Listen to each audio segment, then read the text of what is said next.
Have you ever been part of an online experience? If you have been or not, what do you think is needed to establish an online learning community? My understanding to the term community have changed over years. In the past it was necessarily place-based, for instance, the town or neighborhood I grew in. Then it emerged to be groups of people having a shared interest, such as, groups of new parents that support each other, or, groups that connect people of a certain profession. The advancement in technology have recontextualized our place-based communities into virtual communities that have spun off into many types with many varied attributes, such as community of practice, social community, or learning community. Now, communities are formed around issues of identity and shared values but not necessarily place-based. Among all these variations, community has always been to me, a sense of belonging, a feeling that members matter to one another, and that all needs will be met through commitment. In higher education, the online community has been increasingly explored, as more institutes move to offer asynchronous online programs. Literature has identified the feeling of isolation as a key factor associated with higher dropout rates in the setting. Eastman made the point that online students' feelings of being alone can be overcome when students join together in a community.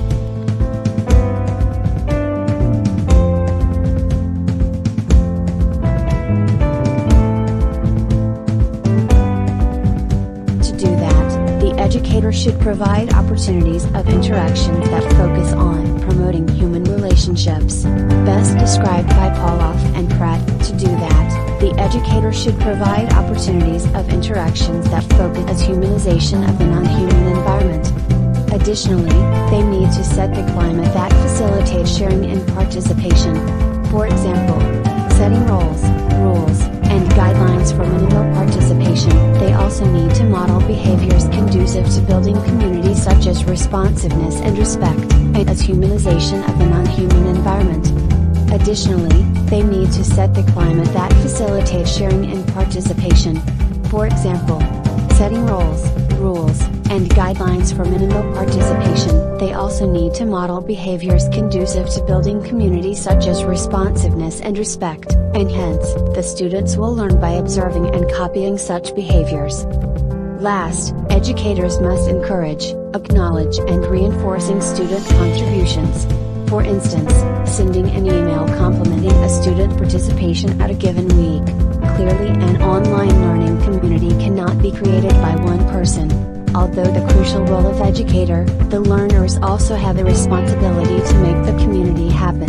And thus, they need to establish their presence, as well as, to be self-disciplined, and have self-initiative for participating, and to continually interact actively to posts. Each learner has the responsibility of establishing a safe human environment that synthesizes all variations in a respectful manner, as well as collaborating with others effectively. It isn't simply a matter of arbitrarily choosing to participate or not. Participation is essential if we as a community members are to learn of and from each other.